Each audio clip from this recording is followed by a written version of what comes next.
Okay, so we're gonna do another Shonen Jump anime. Was Fire Force Shonen Jump? I don't know. I don't think that one was. But yeah, I'm pretty sure, 99% sure this one actually is a Shonen Jump anime.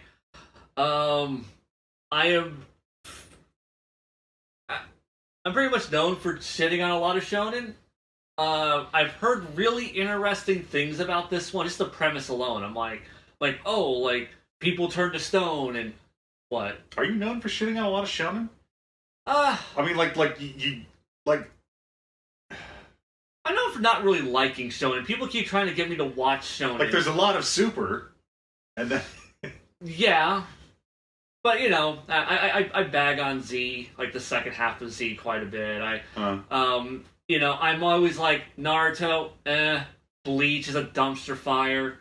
You know, I refuse to watch Black Clover. yeah, You know, yeah, Black Clover changed the meta. I wonder though, if you went by episode, like number of episodes, if there's more good shonen than bad shonen out there.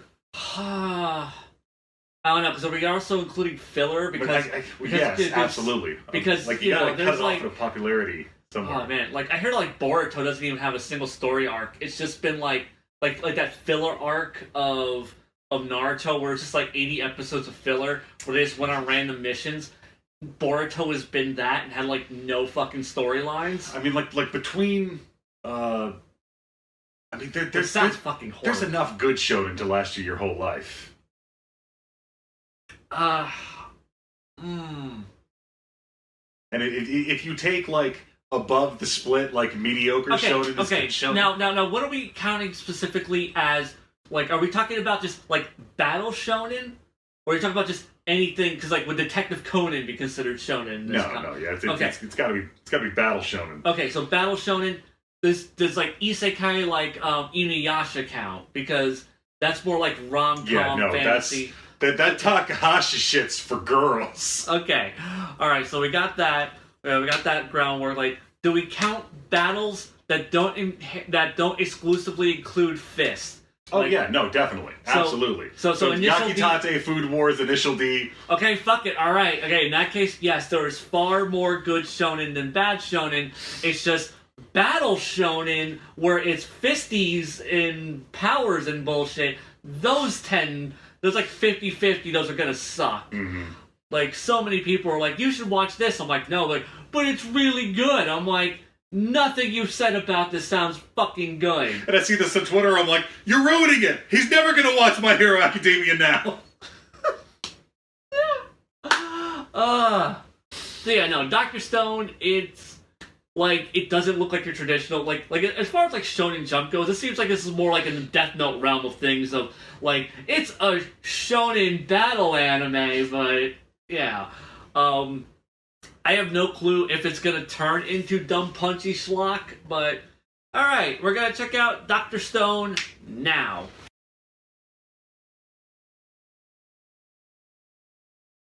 I don't know how to feel about that one. I liked it. I mean, we watched 5 episodes, which is 2 more than the normal.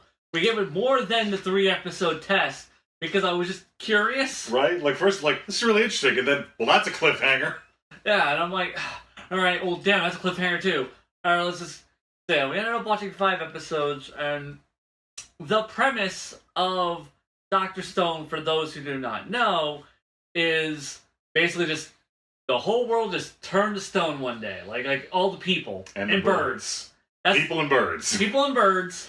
Fuck people, fuck birds. Don't know why it's those two specifically, but... We're both hollow inside.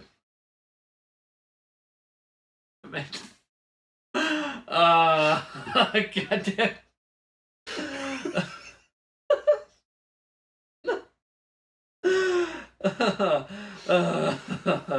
Oh, fuck you. You just completely derailed me. Fucking shit. Okay, I'm back. Everything's good. So yeah, people and birds all turn to stone. You have Senku, super genius high schooler, and his big oafish friend, Taishu? Taiju? Tai... Is it a shoe? I don't know. Whatever. Taiji. Whatever. We're gonna call him Oafish Buddy, so that way because if we're gonna pronounce it wrong, I'm gonna get the comment of, "Oh my God, you kept saying blank's name wrong, and it just drove me insane." Mm-hmm. So Senku, Oafish Buddy. Oafish Buddy is just like, Senku, I'm gonna tell girl I like that I love her and confess my feelings after 5 years. And he's like, yeah, nah, Cobra, you go do you, I don't give a shit. And he goes to confess his feelings, and then like green aura wave comes and everything turns to stone. 3,700 years later, Oafish Buddy breaks out of stone. Oh my God, finds Senku. Senku's like, yeah, nah, I've been out of here for like 6 fucking months.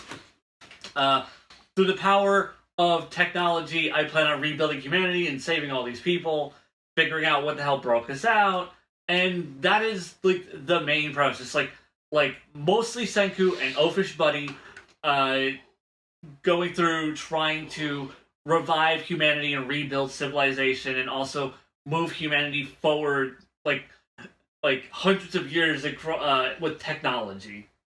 Because he's already made clothes and like a little laboratory, and he's made wine and all this other stuff. So yeah, what was your thoughts on this? This might be like the most original series premise I've seen in a while. Yes, I would say that. Like that is because that was the thing that got me. Like that is the thing that makes me want to watch more. Is that I've never seen this. Mm-hmm. I have literally I can make parallels like, oh, I've kind of seen things that are no, yeah, but like I have never seen this thing where it's just like all of humanity like was petrified. Like you have like a really fucking smart guy who's one of the first people to get out of that state, and he plans on using his super science to revive humanity. And also, as he's reviving people, it's going to cause conflicts in the new world that they're creating. Your general vehicle for philosophical debate disguised as plot kind of stuff. Mm-hmm. It is also, especially in the beginning, like some of the most hyper-masculine hell yeah shit in the world. Yeah, fucking Oafish Buddy just screams every line of dialogue. He is always at 10. Yeah, no, always. Yeah, no, he starts. It's like that Brett Kavanaugh skit. It's like, I'm gonna start this at 11, and I'm only going up from there. Like, yeah, he just starts from there, and just like he's just in his monologues. His internal monologues are just him yelling in his head, and oh my God. So you have that, and you said in the because we watched it dubbed. You said in the Japanese version, because you watched the first episode, he is just like that even in the Japanese version. Mm-hmm. Just absolutely, yeah. So yeah, you got those two guys. Priority is we want to bring back Yuzuha. Okay. Yeah, we want to bring back Yuzuha for no other reason than to ask what the fuck her hairband is made of. Right? Yeah, no, that thing lasted over 3,000 years. Like, she's wearing it, like, in the beginning. Like, she's wearing it in the first episode. We see a flashback to her as a small child. She's got that head thing on. She's turned to stone. Everyone's clothes and buildings and everything has just fucking disintegrated. Mm-hmm. And her Beats by Dre have just not fucking corroded. Either it's some kind of resin plastic that just doesn't corrode, mm-hmm. or she has been keeping her hair down with a stone headband with giant nodules on the side. In which case, respect. They said earlier that bronze doesn't fall apart. It's just a fucking bronze headband. Fuck, but yeah. Oh boy. So, by episode 2, they're foraging, they figured out, this is how we make this, the miracle liquid, this is how we make the miracle liquid to bring everybody back. We can only make a little bit of time, but, it's a process, we can do it. They get enough to bring back Headband Girl, and instead they're like they get chased by lions. Oh fuck, lions! No tigers, no bears, just lions. And oh, don't give me that face. Fuck you. And they're like, oh my god, trying to get away, and they come across like the primate strongest student in like the history of Japan's schooling or some shit. And they're like I know that guy. I came across him earlier. He was like a legendary, super strong motherfucker. And they throw the chemical on him, and like it like breaks apart a little bit on his face, and he's just like, what's the situation? That was some of the most badass shit. It's like, what's the situation? And fucking Senku's just like, 9 to 2 o'clock, you got lines, you're covered in rock, kick some ass. Yeah, he's like, noted, got you. So he just, and just, like I think like he breaks out, didn't like the shards? Yeah, he flexes a whole like rock shower. Yeah. And then he just starts punching lions to death. Yeah. Yeah, he like punches lions to death, and they're like, and Senku's just like, this guy just punched a lion to death. I really hope he's not a psychopath. And then he's just like, oh well, I killed this lion, even though this lion even though this lion was attacking us, I still killed it. I need to get back to the cycle of life and use every part of it. So use lion meat, and he comes back to their camp wearing a bitchin' lion pelt now. And some red kimono thing he got from somewhere. Yeah, that's the thing that gets me. Is just like, okay, we know that like Senku, like we know by episode 5, Senku got his outfit that he made from deer pelt. Okay. Probably something similar for Oafish Friend. But then just this homeboy just like he has the lion pelt, and I get that, but then he just has like red flaring kimono, and I'm like, what did you make that out of? Like, you just got back to the camp. Fucking Senku is still explaining to you like the shit that is going on. So he didn't exactly have a whole lot of time to he should have like come back with like that shit tied around his waist or something, right? And then in the next time, like the next little time jump we get, then have him wear the fucking kimono. That one was weird. That's the thing, like the show has like these moments where it's just like, oh, like that's really cool, and that's like very grounded in its own unique way. But then it's just kind of like weird shit, like him showing up with a kimono. It's just like for the sake of just narrative convenience, he now has a kimono. Right. Also, in case you forgot that you're watching a shonen anime, you have protagonists with goofy ass fucking Yu-Gi-Oh hair. So good. Like I kept waiting for like a giant Farfetch to swoop down and pick him up. Oh man. Now I just like need the OP of this show, put the like Puma, and see how many people get it. Oh man, it made me really happy that meme isn't entirely dead, because what was it when Surfetched was announced? Mm-hmm. I'm like, yes. Anyhow, going back to Senku and his fucking Yu-Gi-Oh hair, like, okay, I love Yu-Gi-Oh protagonist hair. I love Yu-Gi-Oh character designs because they're just the dumbest shit on the planet. But like, this motherfucker shows up. He's the only one who looks like that. He's in a classroom full of fairly normal-looking guys, mm-hmm. and he just has fucking like leek hair. He's like descendant of like onion sprout. It's just what? I love it. It's way out there. Like it's taking like an old convention that's supposed to be like strictly non-diegetic and stylistic, and just using it in a very upfront and obvious way. Like, this is the protagonist. He is the most pro-tag we can make. We want you to understand how fucking pro-tag this guy is. It's important for you to believe that before he starts doing some of this. Right.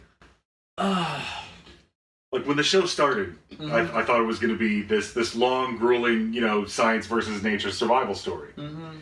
And then that guy punched a lion to death. Yeah. and I realized, oh wait, no, this is going to be a like socio-psychological, moralistic philosophy jam about how you form society and right and wrong and all this shit. And I'm like, oh, that's much more interesting. Yeah, no, it is. It definitely is. And like the show is immediately more interesting. Like by episode 2, like I take it like by episode 3, because I think episode 3 is when Lion Puncher becomes like starts getting philosophical. It's just like, oh, here's where the conflicts are going to start happening, because Lion Puncher, his whole thing is just like the world is pure now. It's like there are no bad, evil, corrupt people who just. You know what? I'm not entirely against Lion Puncher. Like, he's not inherently wrong. Just because he's correct doesn't mean he's right. Fair enough. You know, I mean, I don't know. I always sided with Light Yagami, so... But yeah, no, it's just like, the world is pure, it's uncorrupted, like, you know, the idea of, like, forging a new society is just like, you know, getting the younger, like, people who haven't been corrupted by age and greed and all this other shit, into this new world to forge, like, their ideal society for humanity. That's a really cool idea. I don't necessarily think at all. Like, you could make the moral argument, hey, stop breaking statue people, because, you know... It's exactly the kind of incredibly naive, short-sighted, myopic thing I'd expect a high school student who has no chance of losing a fist fight to have. Yeah. I mean, because that's the thing, though. Like, he might start off that way. And plus, you know, you don't know. There are shitbag teenagers. Yeah, no, he plans to be a benevolent dictator, which is, it's a form of government that works. Oh, I thought you were like, but... Well, I mean, it's government. There's always but or until. Yeah. So yeah, no, like he has a really interesting philosophy. Senku is just like, no, I'm going to save everybody. I'm gonna go to space. Yeah, no, like, yeah, his whole thing is just like he I need to fucking rebuild society. It's not an opposing moral view. He's like, no, I'm gonna do this thing because I have the biggest science dick, and you're not gonna stop me. Yeah. They're like intersecting goals. Mm-hmm. So yeah, they create a conflict. They resurrect Beats by Dre. They resurrect her, or unpetrify her, and they get the fuck out of Dodge. It's like, okay, this guy's really fucking strong and can fucking murder all of us with ease. We're gonna make gunpowder. We're gonna skip like 3 whole ages and go right to gas.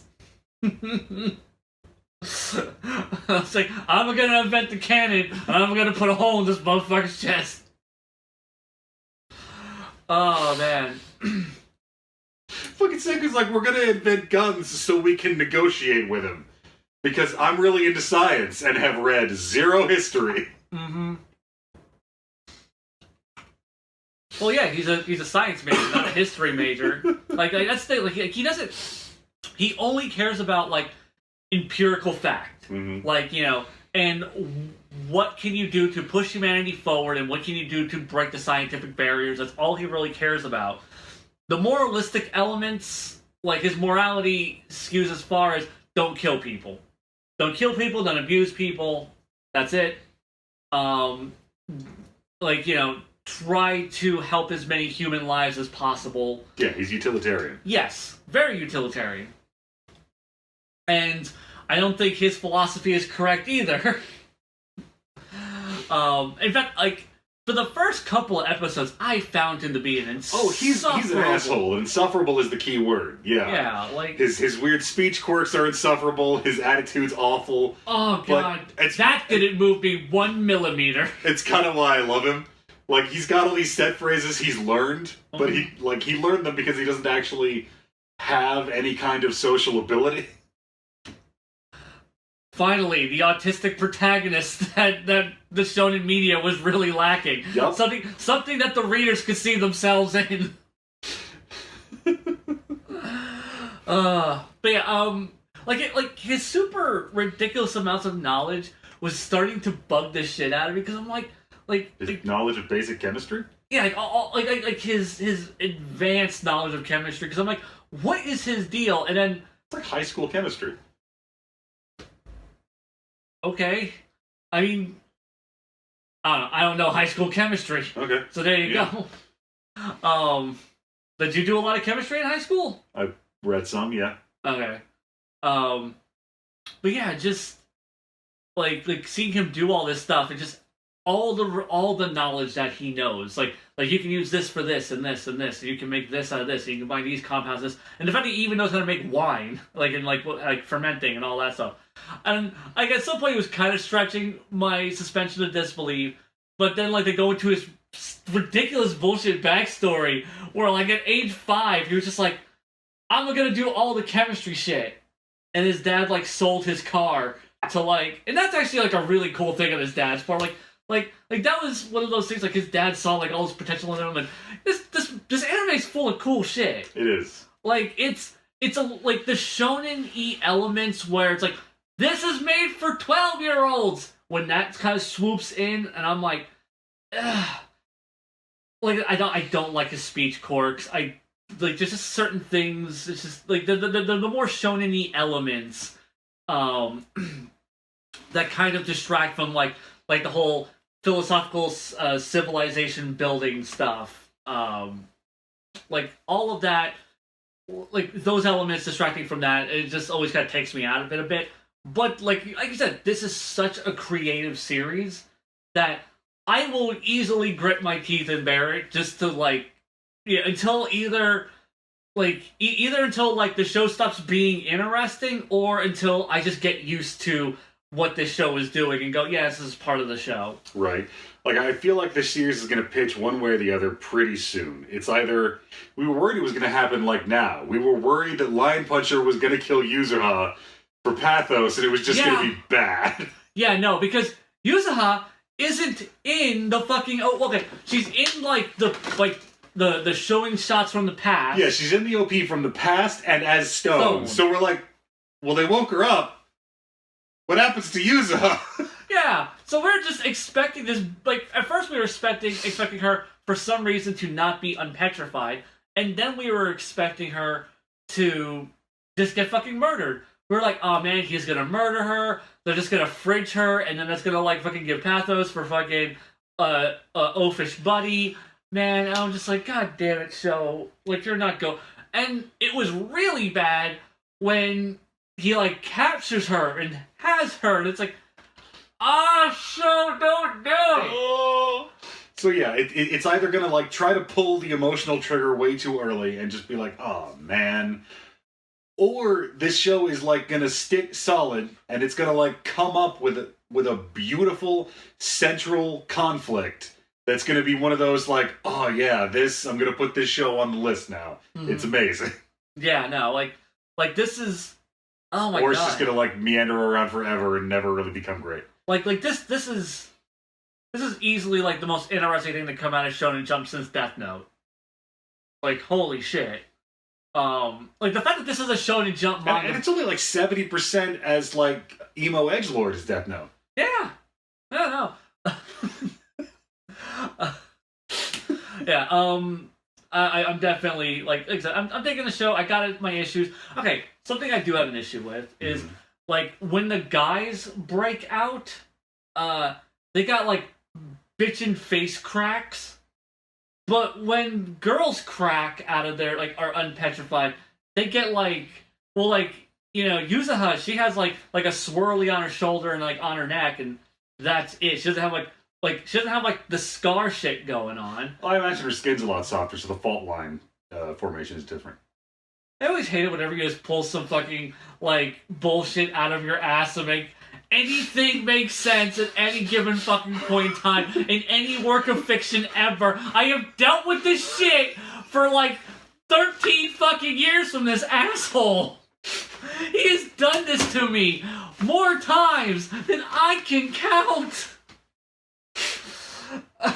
God damn it. And then we saw, like, a ninja girl, and she also doesn't have bitchin' face scar stuff going on either. We didn't really see her face. I mean, you could see her also like right there in like the thing, Oh, she's in the OP. Yeah. I want to say, women in the show look terrible. You The think? female, oh god, like they just look weird. Like they go off model so frequently. Like Yuza goes off. Like Yuza, especially if she's at any angle that isn't like straight on or like at like a 90-degree angle. If you go like slightly above her jawline or above, her face just looks weird and wrong and drawn like garbage. The male characters don't really suffer from that. And then I've seen like Ninja Girl, like just some screenshots of how her face ends up looking in weird shots. It's just Yeah, I don't- like I've seen the style of female face before. It's all drawn very forward and pinched, and like everything from the eyes down is really small. So yeah, it looks weird on the round head shapes yeah, no, from like certain angles. It's just noise to me. So watching shitty isekai, I have become immune to bad character designs. yeah, Do you ever have standards? no. As Oh. Plato said, the unparticular stomach is always the happiest. All right.